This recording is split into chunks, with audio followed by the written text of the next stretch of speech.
What is up, guys? Welcome back to the channel, and today is the day what you guys have all been asking for.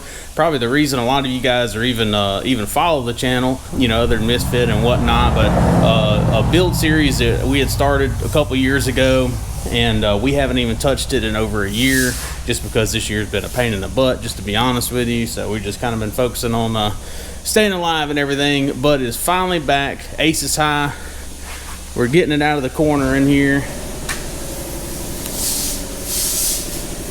Jeff down here airing up the tires. Right on, man. Yeah. Right on. So we're gonna drag this baby out and try to get some serious progress made over the winter. So got all the parts and everything for it. We just need time to put into it, and I'm hoping we got a little bit of time.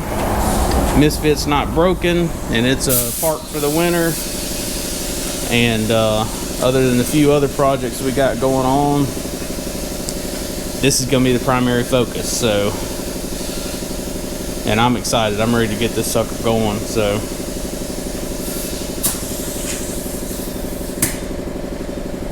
Ready to rock? yeah, let me set this up over here.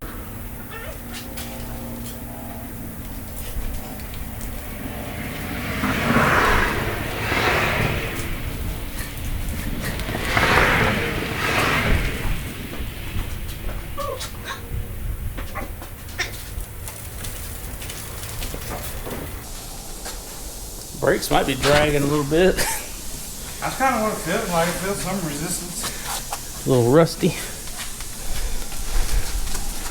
I was thinking maybe I didn't air a tire up or something. Forgot.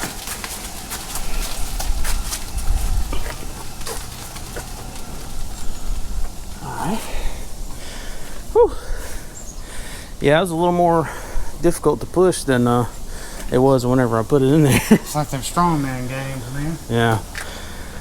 But yeah, so that's it. We had we had the mock-up motor in it, and we had rolled it out a few months ago and pulled it out because we needed I think we needed the flex plate off of it. So we pulled the flex plate off of it and all that stuff. And magnesium is not doing good.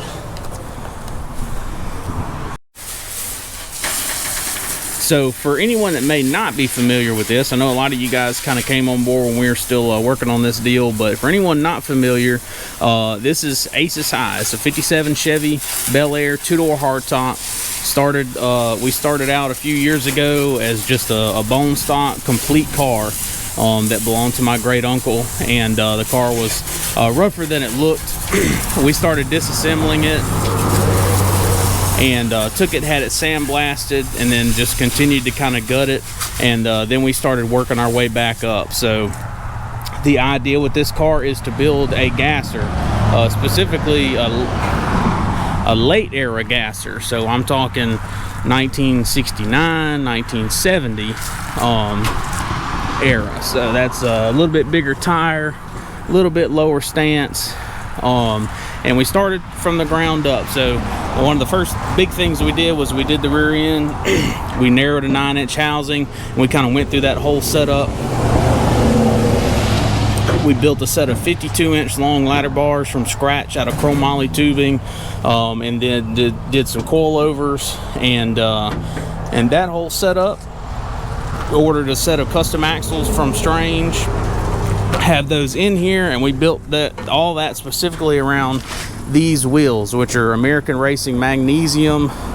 They call them bear paws. They would be period correct to 1969 or 1970, more commonly seen on funny cars and whatnot, but they're magnesium, 16-inch diameter, 11 inches wide. And then so we got all that done, got the rear suspension done, the chassis and everything underneath. I got underneath the car, cleaned it all up, got all the undercoating out of it, and stripped it down and painted it. And then we focused our attention on the front suspension, which is the whole plan for this car would be to do a not straight axle. So it is factory control arms still, and what we did was we did the old school trick. We did wagon springs with ball joint spacers, and we got 2 inches of lift out of the front. So this car is going to have a level stance. It's not really going to be nose high. like I said, this is when the tire technology began to get a little better and cars started coming back down to the nose. So it's going to be a level stance car, and that's kind of what I want. Like I said, late era 1969, 1970 Gasser is what we're looking at. For power, the engine is already built. We built the engine, went through the transmission, and all that stuff is ready to go. It's a 30 over 427 big block Chevy. Old school build. It's a factory steel crank. Got the old school factory rods with TRW pop-up pistons, about 12.5 or 12-to-1 compression ratio with some rectangular port heads. And then induction is probably going to change from the last time you guys saw it, and I'm going to have an update video on that too, because we've picked up some new parts that make that the whole induction thing pretty interesting. But really where we left off with the car is once we got all the suspension and everything done, then we started buying up this gold anodized aluminum, and we started working on interior panels. We also got a roll bar mocked up, and also have a vintage Lakewood 3-point roll bar that's going to go in this thing as well. So we're going to put a legit chrome moly roll bar behind it just for safety, and then the Lakewood is going to sit in front of it just for looks. So kind of give it that little extra. Yeah. Who's that, man? Yeah, probably some of them laying around. But yeah, and then I ended up picking up a pair of front tires from a buddy, Clay Holland, and we ordered a set of Rocket Racing Fuel 15x4s for the front, which I think look killer. They look old school and killer. And for the power plant, like I said, that is a 30 over 427 kind of old school build, and then behind that is a Doug Nash full race straight cut gear 5-speed or 4+1 stick shift. So it is going to be a stick shift car, at least for now.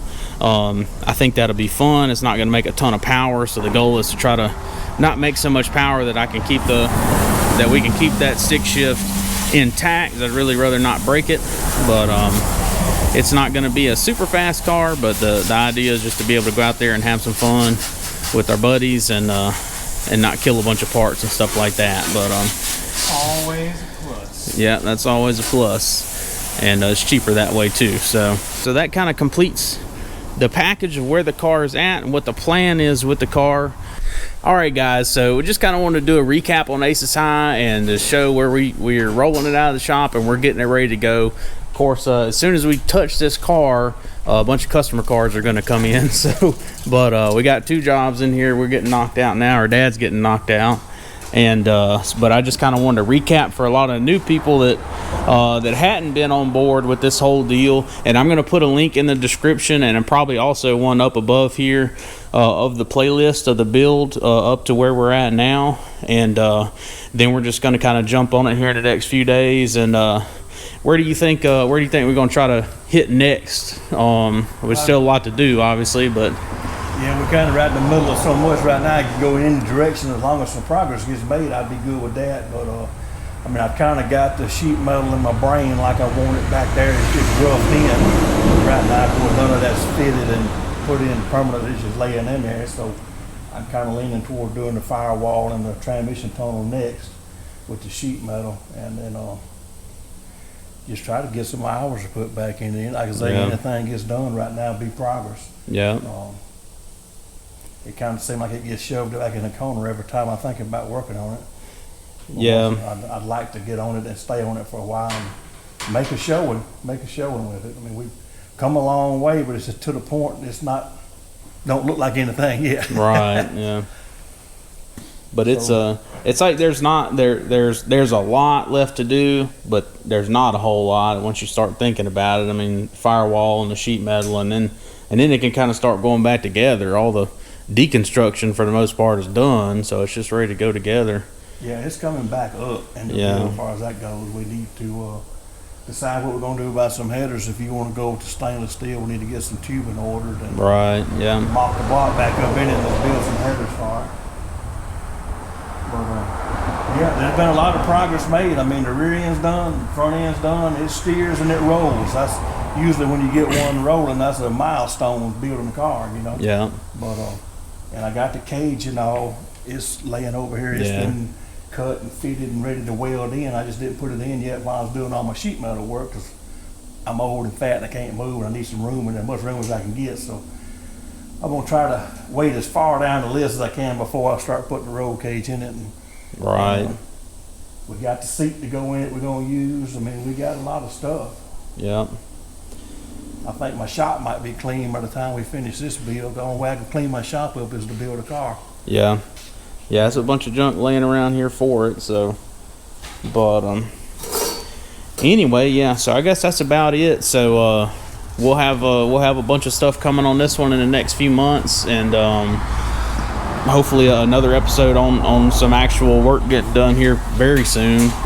And we'll just got to figure out what to do next, really. So, but that shouldn't be a problem. There's plenty of things to do. We just put our finger on one and get it done. So, also, guys, before you go, I just wanted to let you guys know that we do have brand new Misfit T-shirts. This is the new design with the new cartoon with the monster, and also have brand new Aces High T-shirts in. So go to nitrounion.com and check out the new Aces High design. If you guys would be interested in helping support that whole deal, then that goes towards helping us get the car done. So yeah, Misfit shirts and Aces High shirts, also Aces High stickers and Misfit stickers. nitrounion.com. Be sure to hop on there if you feel like supporting us a little more, and it all really helps out a lot. So thanks for tuning in. We'll see you guys on the next one.